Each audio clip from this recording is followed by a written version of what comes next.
ဗုဒ္ဓေထဝိသစ္စာဒဝရသစ္စာသဟတကိသစ္စာတတသဟတနိနမမိတိရတမဟာအဘဂဝါလူကကင်္ဂနန္ဒနိဗ္ဗုဒ္ဓဇိနာဒေတတမေသတကိစ္ဆာအာရိဏနမမဟံနမကာရနုဘဝေနဟိတဝသဗ္ဗေဥပတဝေအနေကအန္တရာယပိဝိနတံတုအသေတတောအထဝီတံသုံးပါးဘဝသုံးလောကတွင်ညာနာရောင်ဖိအောင်ဘိသိနှင့်နှစ်ကျိတ်ရှိစုကုန်သောတဗုဒ္ဓေသတဆောင်ပမဉာဏ်ရောဝါဖြင့်သစ္စာပွင့်လင်းတရားမင်းတို့ကို၎င်းဒဝရသစ္စာသဟတကိ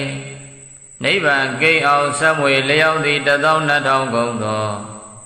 တဗုဒ္ဓေသလျောင်ပမဉာဏ်ရောဝါဖြင့်သစ္စာလင်းပြောင်းမြတ်ဘုံကောင်းတို့ကို၎င်းသစ္စာတရသဟတနိတောင်းထိုင်စကြဝဠာကုံရောင်ရှိန်9သိန်းကုန်သောတဗုဒ္ဓေသ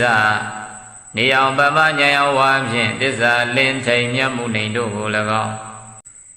ကျွန်ုပ်သည်တိရတာဥကောင်းယရဏမြတ်အင်္ဂါဖြင့်နမမိယောတိညိုကျိုးလက်ဆုံးမိုး၍ရှေကိုပါ၏ခင်္ဂယခင်္ဂမြေအတွဲ၌ဝါလူကရှိကြကုန်သောသဲတို့သည်အဘကနေကြကုန်သေး၏နေဗုဒ္ဓဘုံဆက်သိ၍ငြိမ်တော်မူကြကုန်ပြီးသောဇိနာနောက်ချက်ဖန်လာမငါးဖြာကိုအရိယာမဘုံရောင်စဖြင့်ချိုးပြဲလွယ်ကူအောင်တော်မူသောဘုရားရှင်ပေါင်းတို့ကအနန္တတင်ချာကနရေတွမ်းမှန်းလဲဆုံးကတိုင်မြောက်မရောက်နိုင်ကြကုန်တေဇိနေသထိုဘုရားရှင်တို့ကို၎င်းဒေသတို့9သိန်း12000နှစ်ကျိရှိသူကုန်သောဘုရားရှင်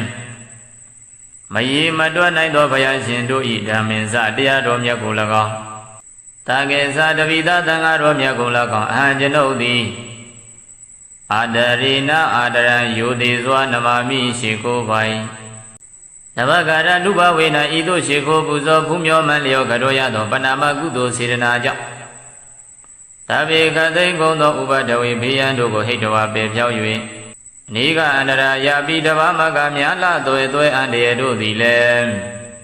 အာသေတသောအကျွင်းချမ်းမရှိသောအဖြင့်ဝိနာတံသူပျောက်ပြပါစေတည်း